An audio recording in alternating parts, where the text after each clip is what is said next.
Nos últimos vídeos que saíram aqui do canal, vocês repararam num pequeno detalhe muito importante da minha carteira de investimento. E muitos de vocês me perguntaram aonde estão os fundos imobiliários da minha carteira que eu investia e do nada eles sumiram e eu não mostrei nada para vocês.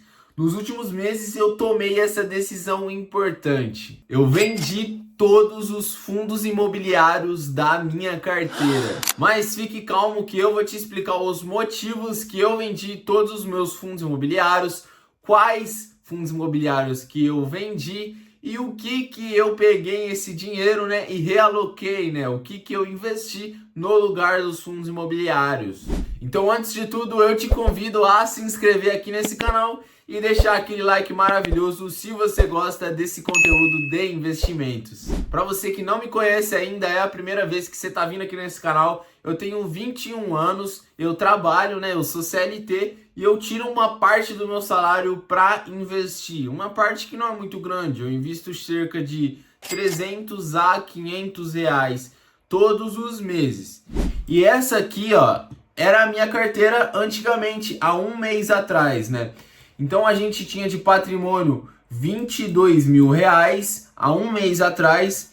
O nosso lucro estava bom, com 2 mil reais de lucro. E se a gente vir um pouquinho mais para frente aqui no vídeo, a gente vê as porcentagens da divisão da nossa carteira. E há um mês atrás a nossa carteira tinha 25% de fundos imobiliários, né? Era 25% em ações, 25% em fundos imobiliários, 25% em renda fixa, 7% em cripto, 7% em ETF e 5% em ações americanas no exterior, BDRs, perdão. Mas atualmente a nossa carteira de R$ 23.600, quase R$ 24 mil reais, o nosso lucro aumentou R$ 700, então foi para R$ 2.868. Lembrando que antes a nossa carteira ela estava de 22 mil e um lucro de R$ 2.100. E olha aqui agora a divisão dos nossos ativos. A gente não tem mais os fundos imobiliários. A gente tinha 25%, um quarto da nossa carteira, e agora a gente não tem mais. Mas o que rolou com os fundos imobiliários? Eis a questão. Agora a gente tem 52% em ações, 26% em renda fixa. Então, a renda fixa, aqui vocês já estão percebendo o que aconteceu. Mas a renda fixa continuou, as criptos continuou quase a mesma porcentagem, ETF também, e estoques, né, que são as ações do exterior, continuaram nas mesmas porcentagens. Mas o que aumentou aqui, que vocês provavelmente já perceberam? Ações. Então antes a gente estava com 20%, 25% em ações e agora a gente tem metade da nossa carteira em ações. Então sim, tudo que eu vendi dos fundos imobiliários eu passei para ações e eu vou te explicar o porquê. Entrando aqui na parte de lançamento da minha carteira, descendo aqui embaixo a gente consegue ver as vendas que a gente fez. Então quais foram os fundos imobiliários que a gente descartou da nossa carteira? Jogou para longe e eu vou explicar o motivo.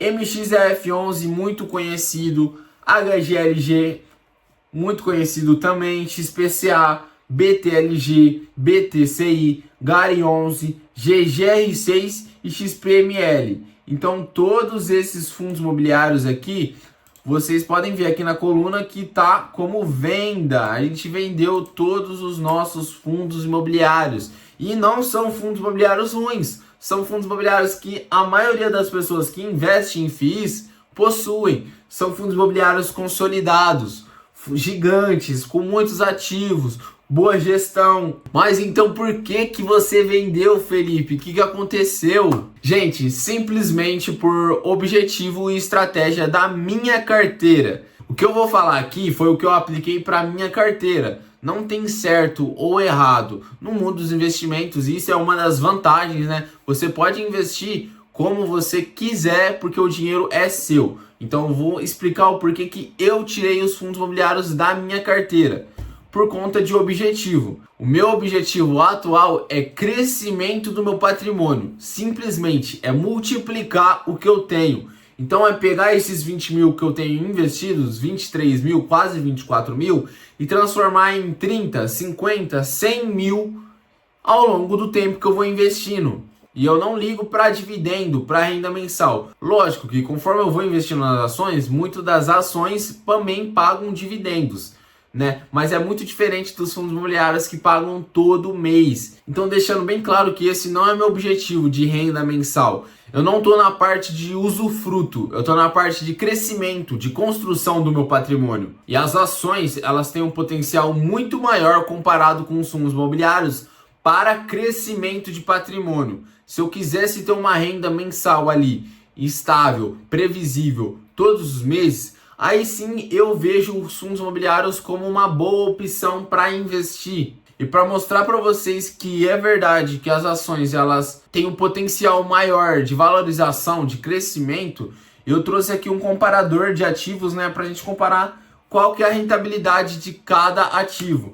A gente vai comparar aqui 5 ativos. O Ibovespa, que é o índice que mostra o desenvolvimento, né, o crescimento, o desempenho das ações. O IFIX, que é a mesma coisa do Ibovespa, só que em vez de ações, a gente vai para os fundos imobiliários, que é o que a gente quer ver aqui, ações contra fundos imobiliários. IPCA, que é muito importante, que é a inflação, né, do nosso país. O CDI, que é a renda fixa. E uma ação aqui que a gente escolheu aqui, por exemplo, a dedo, né? Porque o Ibovespa, ele é um índice com muitas ações, né? Então tem ações boas, tem ações melhores, tem ações ruins.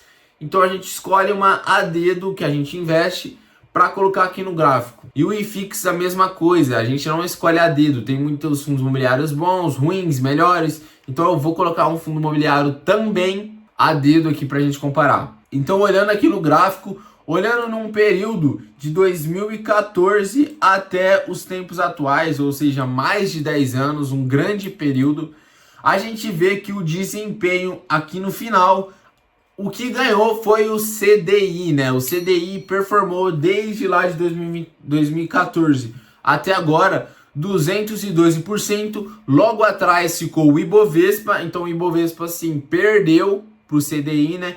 Principalmente porque taxa muito alta do CDI aqui no Brasil. O IFIX também perdeu para o CDI e perdeu também para o Ibovespa. E o IPCA lá embaixo. E isso a gente pegando no período de 10 anos. Se a gente pegar nos últimos 5 anos, né, a coisa muda. Porque o CDI continuou em primeiro lugar com 63% de rentabilidade ao longo desses 5 anos, né, de 2021 até 2025.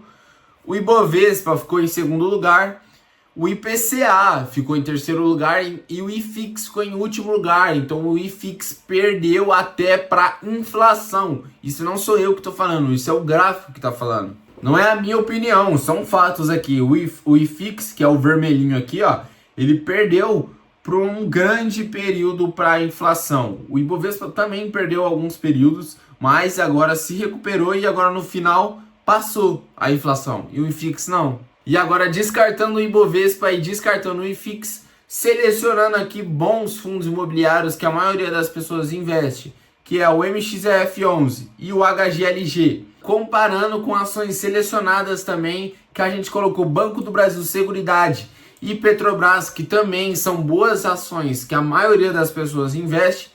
E também deixando aqui na nossa comparação o CDI, que é importante a gente ver se está valendo a pena ou não. Vemos aqui que no mesmo período de 10 anos, as duas ações, tanto Petrobras como o Banco de Seguridade, ganharam dos fundos imobiliários, né?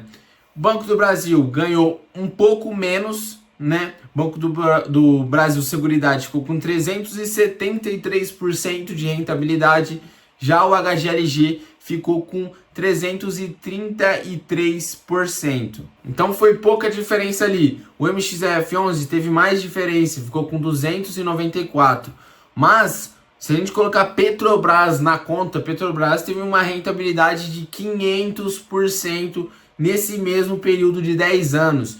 Então é inegável, é fato que as ações elas rendem mais do que os fundos imobiliários. Aqui eu tô te mostrando a prova disso. O crescimento é muito maior. Mas como eu disse, não é errado investir em fundos imobiliários, não tem certo ou errado no mundo dos investimentos. Cada um tem o seu objetivo e a sua estratégia. Fundos imobiliários são bons investimentos, sim. Investimento ruim é tigrinho, é aposta online. Então fundos imobiliários são bons investimentos, sim, mas para minha estratégia não vale a pena, vale mais a pena eu focar em ações, entendeu? Não é uma questão de ser ruim ou não, é uma questão de valer mais a pena focar em ações. Mas qual que foi a mudança da minha carteira depois de ter vendido todos os meus fundos imobiliários? Aumentou minha rentabilidade? Aumentou minha variação? Como que ficou? Bom, a minha carteira, ela aumentou a variação, mas não dá para falar se foi uma mudança boa ou ruim, porque tem menos de um mês que eu vendi todos os meus fundos imobiliários. Então não dá para falar ainda. Não teve um resultado grande. Mas conforme o tempo, eu vou falar assim se valeu a pena ou não ter focado em ações. Mas já que eu vendi todos os meus fundos imobiliários, como que ficou minha renda mensal, né? Os meus dividendos. Então antes que eu tava recebendo aí alguns meses mais de R$100, mês de março eu recebi 112, em agosto, o melhor mês, eu recebi R$123, e eu tava recebendo aí, ó, R$39, R$40, R$50, só dos fundos imobiliários todos os meses. E nesse mês de outubro, agora eu vou receber R$1,49, então eu não vou receber renda mensal praticamente, e vai ser isso por a maioria dos meses. Eu espero que vocês tenham gostado desse vídeo. Se você curtiu essa minha troca, essa minha mudança da minha carteira, deixa o seu like. Se você não curtiu, deixa o seu like também e comenta aí embaixo o porquê que você não curtiu, por que você gosta de fundos imobiliários. Vamos trocar uma ideia aí que eu respondo todo mundo. Não se esqueça de se inscrever nesse canal pra gente conseguir aí bater uma meta de 2.000 inscritos, será? Esse ano? Quem sabe aí 2.000 pessoas, a gente ajudando com investimento, tentando incentivar. Isso vai ser muito bom. Vai maratonar o canal que tá cheio de vídeo e um abraço, até o próximo vídeo.